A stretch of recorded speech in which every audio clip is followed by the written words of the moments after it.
Alright, so another thing that we did last time we did trig back in prelim was establish this table of exact trig values. So recall that we had our basic table which included 30, 45 and 60 degrees and the sine, cos and tan ratio values of each of those. We also had some other important numbers like 0, 90, 180, 270 and 360. They're just sort of your basic exact values that you can get from each of the three trig ratios. This time we just want to do that in radians. So if you go through the conversion process, you'll get 0 degrees as 0 radians, 30 degrees as pi on 6 radians, 45 is pi on 4, 60 is pi on 3, 90 pi on 2, 180 is pi, 270 degrees is 3 pi on 2, and 360 is 2 pi. So we want to just establish that exact same table here. The way that we did that, let's focus on the 30, 45 and 60 for the moment, and then we'll look at the other values in just a sec. So the way that we established those results was we drew an equilateral triangle of side length 2, so 2, 2 and 2.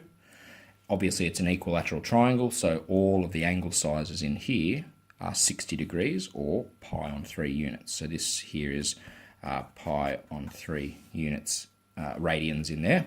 What we then did was we split that triangle down the middle, forming a right angle here, bisecting this angle of pi on 3 degrees or 60 degrees.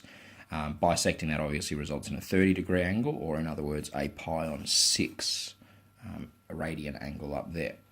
In terms of the side lengths, we also had, splitting that side, we bisected that. That gave us 1 unit, and by applying Pythagoras, we end up with root 3 as that altitude of the triangle there.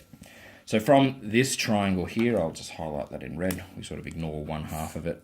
From this triangle here, we can get the sine and cos results and tan results for 30 and 60. So let's do that right now. So sine of pi on 6, so pi on 6 is up here. Sine says opposite over hypotenuse, which is 1 over 2. Let's go to 60. So this is the pi on 3 angle. Again, a sine, opposite over hypotenuse, root 3 on 2. For cos, for pi on 6, that's adjacent over hypotenuse, root 3 on 2. And for 60 degrees, pi on 3, adjacent over hypotenuse, 1 over 2.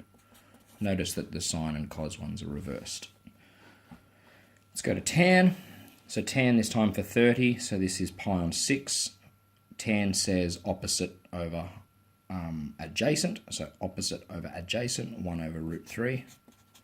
60 degrees, or pi on 3, we have opposite over adjacent, so root 3 on 1, which is root 3. Now, where does the pi on 4 result come from? Well, we draw a similar triangle, and again, both of these triangles are available on your reference sheet. We draw an isosceles triangle of side length 1 here, and then by applying Pythagoras, we end up with root 2 here. Obviously, in a situation like this, 90 degrees, these two guys also have to be the same size. They have to add to give 90, so each of these must be pi on 4, or 45 degrees. So to do these same things, sine of pi on 4 is opposite over hypotenuse, 1 on root 2. Cos of pi on 4 is adjacent over hypotenuse, 1 over root 2 again. And tan of that is opposite over adjacent, so 1 over 1, which is 1. Alright, so I hope those values there are quite familiar to you. You have seen these all before with degrees. Now we just have the equivalent table including radians. Now, where does the rest of that table come from? And the rest of that table actually comes from trigonometric graphs, okay, which we will go into a great lot of more detail later on, but you know the basic form of each one. So let's look at what sine looks like. So sine looks like this. Right, it has a period of 2 pi.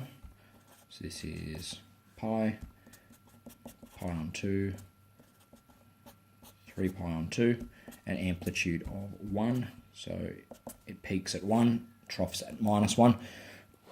Cos starts at 1 and does that. 2 pi, pi, 3 pi on 2, pi on 2, 1, minus 1, and I'll try to squeeze it in. Tan, this is our least behaved graph. Tan looks like this.